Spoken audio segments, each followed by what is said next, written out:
Hello, and welcome to Western Washington History. The captivating historical images of Western Washington that grace our eyes were captured by individuals, often lost to the annals of history. However, in some instances, like the one at hand, we are fortunate to have a glimpse into the life of the photographer. This marks the inception of a series of videos we've aptly named Developing History. For those unfamiliar with photography, these photographers engaged in the meticulous process known as developing. This technique involved the use of chemicals to transform the film into negatives, which in turn were utilized to produce the final photograph. The term developing history resonated with us, as each time they immersed the film into the chemical concoction, they were quite literally developing the historical images we marvel at today. It's worth noting that these videos won't adhere to chronological sequencing based on the order of photographers or any perceived significance. Born in Marysville, Missouri in 1869, Darius Reynolds Kinsey's roots trace back to this Midwestern town. The 1880 census reveals that at age 10 he was still a resident of Missouri.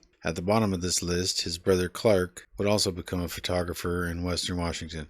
As a boy, Darius worked in the Missouri coal mines.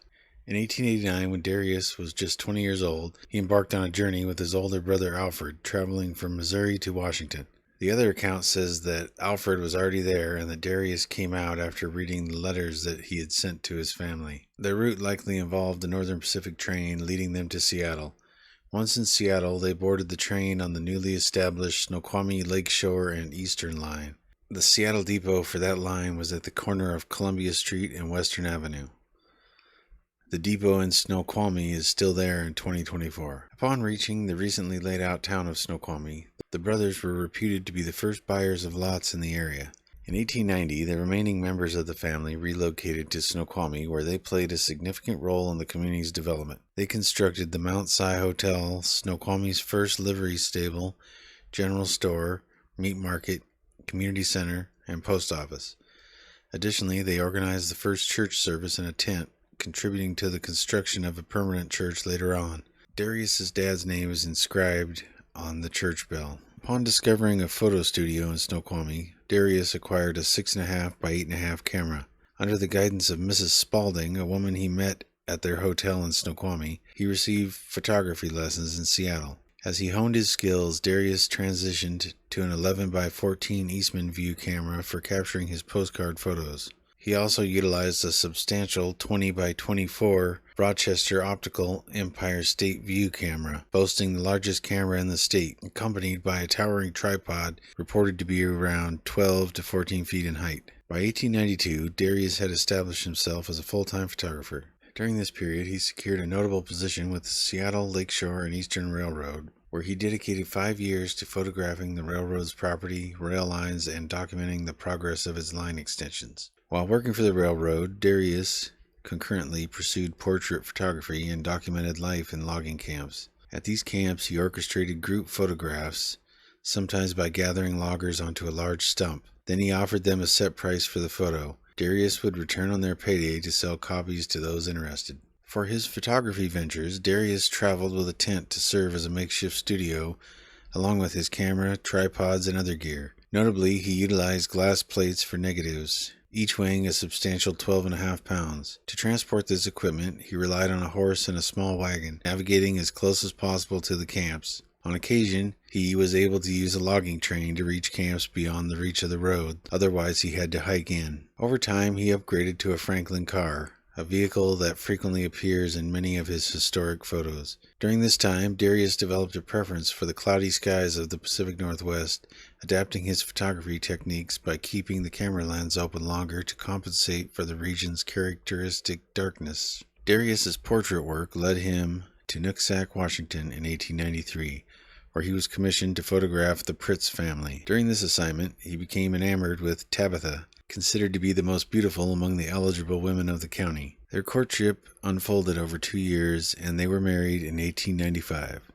Tabitha became not only the subject of Darius's lens, but also the enduring love of his life. Darius and Tabitha traveled around and eventually made Cedar Woolley their permanent home. They constructed a combined home and studio on Talcott Street, although the building has since been torn down. The studio, which was equipped with a skylight, an uncommon feature at that time, allowed them more light control over their portraits. Darius shared his extensive knowledge with Tabitha, teaching her not only how to develop photos but also the art of photography. Tabitha meticulously washed each print 16 times to prevent fading and yellowing. In times of high demand, she managed a team of up to 16 people. Darius, meanwhile, ventured to logging camps, photographing the men and sending the film to Tabitha. She would develop the film, print the instructed number of photos, and drop them off at the post office, sending them to the post office nearest whatever logging camp he was at. Darius maintained a rigorous work schedule, laboring every day except Sunday. On Sundays, he dedicated his time to running Sunday school at the Methodist Church in Cedar-Woolley. Committed to a virtuous lifestyle, he abstained from the use of tobacco and liquor. Meanwhile, Tabitha contributed to the church community by singing in the choir. Their family expanded in 1901 with the arrival of their first child, Dorothea. The Cedar-Woolley studio and gallery, under Darius's skillful management, gained acclaim as one of the best galleries north of Seattle. With their business flourishing, the couple made a significant decision to relocate to Seattle in January of 1907. In the same year, they welcomed the birth of their second child, Darius Jr. In Seattle, Darius shifted his focus from portraits to solely capturing images from logging camps and other scenic landscapes. The Timber Views Company was born, operating out of a 12-room house located at 1607 East Alder Street, Seattle. This served as both their home and studio. Darius priced his photos between 50 cents and $1.50, depending on the specific image. Tabitha, managing the household and contributing to the business, usually had a housekeeper and employees in the darkroom. Her responsibilities included tending to the children and overseeing the final stages of development, known as finishing. Tabitha meticulously packaged the completed photos and took them on the Yesler cable car to the express office, located a block south of King Street Station. According to the 1910 census, Darius and Tabitha had 2 boarders, and Tabitha's mother Elizabeth was also living with them. The census also indicated that they owned their own house outright without a mortgage. While attempting to involve their daughter Dorothea in the business during the rise of hand-tinted photos, Darius faced a lack of interest from her. Consequently, the responsibility fell to Tabitha. Darius acknowledged Tabitha's exceptional talent in hand tinting, expressing a preference for her work over others. Eventually, Alfreda Kinsey, their niece, joined as a darkroom and photo tinting assistant. In a significant shift in 1914, Darius transitioned from using glass plate slides to film. This change not only reduced the weight of equipment, but also allowed for greater portability, enabling him to carry more film with him. During this time, they embarked on some extensive road trips. Darius and Tabitha captured images from various iconic locations,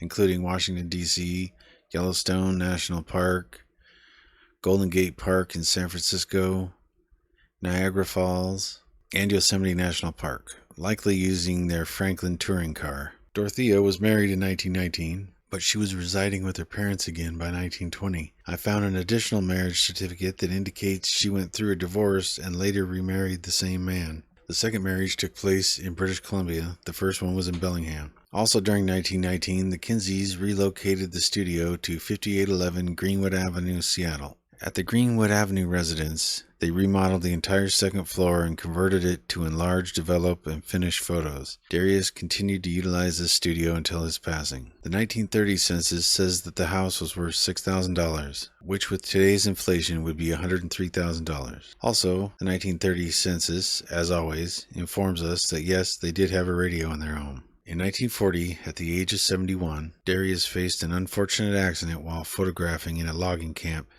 resulting in broken ribs from a fall off of a large stump. This incident marked the end of his work in logging camps. During his retirement, Darius dedicated his time to producing prints for stereopticon units, somewhat similar to Viewmasters. In May 1945, while in Cedar-Woolley, Darius was admitted to Northern State Hospital, where he spent 5 days before passing away at the age of 74. The cause of death was identified as hardening of the arteries in his brain. Tabitha continued to reside in the Greenwood home for several years, but eventually she was admitted to a nursing home in Bellingham, located at 3030 Colshan Street. She passed away there in 1963, and the available record noted that she had a short illness. The preservation of Darius and Tabitha Kinsey's photographic legacy has been a mixed journey. While some of the original glass slides have not withstood the test of time, Many others have endured. The Whatcom Museum of History and Art in Bellingham holds nearly 5,000 negatives and hundreds of prints of the Kinseys. However, it's worth noting that the museum places large watermarks on their photos, which can impact viewing experience. Alternatively, the University of Washington's Digital Archive boasts over 150 Kinsey prints, and it may be a preferable option for those seeking a clearer view of the originals. As we conclude this chapter of developing history, it's worth noting that Darius Kinsey wasn't the sole photographer in the family. He had two brothers who also pursued the art form. Join us in future discussions as we delve into their contributions. If you enjoyed this exploration, remember to like, share, and subscribe. Additionally, consider joining the member portal to support the channel. Thanks for being a part of this installment, and remember, what you do today will be history tomorrow, so make it count.